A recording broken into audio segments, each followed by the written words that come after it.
Hey all, நான் இன்றைக்கி ஆலிவ்க்கு பாட்டி ட்ரைனிங் எப்படி பண்ணேன் அப்படிங்கிறத எனக்கு தெரிஞ்சதை உங்கள் கூட ஷேர் பண்ணுறேன்.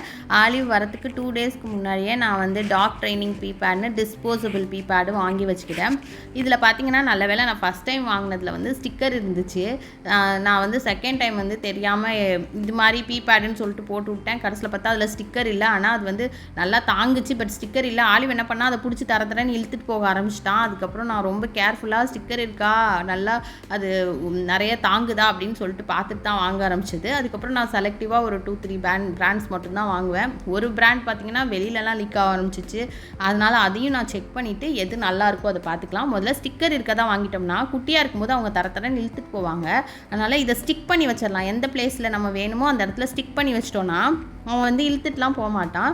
அவன் தூங்கி எந்திரிச்சோட்டி, தண்ணி குடிச்சோட்டி, சாப்பிட்டோட்டி கொண்டு போய் நம்ம பப்பி வாங்கினோட்டி கொண்டு போய் விட்டிங்கன்னா அதில் ஒரு வாட்டி 2 வாட்டி போக ஆரம்பிச்சிடணும். அதை ஸ்னிஃப் பண்ணிவிட்டு அதில் மட்டும்தான் அவங்க போவாங்க. கண்டிப்பாக வேறு எங்கேயும் போக மாட்டாங்க. ஆனால் இதை நம்ம நிறைய இடத்துல ப்ளேஸ் பண்ணி வச்சுக்கணும் கொஞ்சம் நாளைக்கு. அதுக்கப்புறம் நீங்கள் ஒவ்வொரு பேடாக குறைச்சி வச்சு இது பண்ணிக்கலாம். இதுலேயே டிஸ்போசபிள் இருக்குது, ரீயூசபிளும் இருக்குது. இப்போ நான் காட்டுறது ரீயூசபிள். இது கொஞ்சம் பெருசானதுக்கப்புறம் அவன் இழுக்க மாட்டான் அப்படின்னு தோணும் போது நான் வந்து கொஞ்ச நாள் கழித்து இது யூஸ் பண்ண ஆரம்பித்தேன். இதுவும் இதில் வந்து அவன் போயிட்டு இப்போல்லாம் இழுக்கிறது கிடையாது. நமக்கு வந்து வெளியில் வந்து 5 மாதம் ஆகிற வரைக்கும் வெளியில் கூப்பிட்டு போகக்கூடாதுன்னாங்க. நான் இருக்கிறது அப்பார்ட்மெண்ட்டில். ஸோ வந்து நான் வெளியிலலாம் கூப்பிட்டு போக முடியாது. நான் இங்கே வந்து இந்த மாதிரி பேட் வச்சு தான் யூஸ் பண்ணி தான் அவனுக்கு ப்ராக்டிஸ் கொடுத்துருக்கேன். ஒரு ஷீட்டாக குறைச்சி இப்போ ஆலிவ் ரூமில் கூட போகிறதில்ல, வெளியில் வந்து ஒரே பேடில் தான் யூஸ் பண்ணுறான். அதுக்கப்புறம் நான் ஆலிவ்க்கு குட்டியாக இருக்கும்போதும் இப்போயும் சரி இது தான் வந்து யூஸ் பண்ணுறேன். இது வந்து என்னென்னா நம்மளோட அந்த வேஸ்ட்டை வந்து இது வந்து பிக் பண்ணி நம்ம இதுக்கு ஒரு கவர் கொடுப்பாங்க, அதை அப்படியே எடுத்து டிஸ்போஸ் பண்ணிக்கலாம்.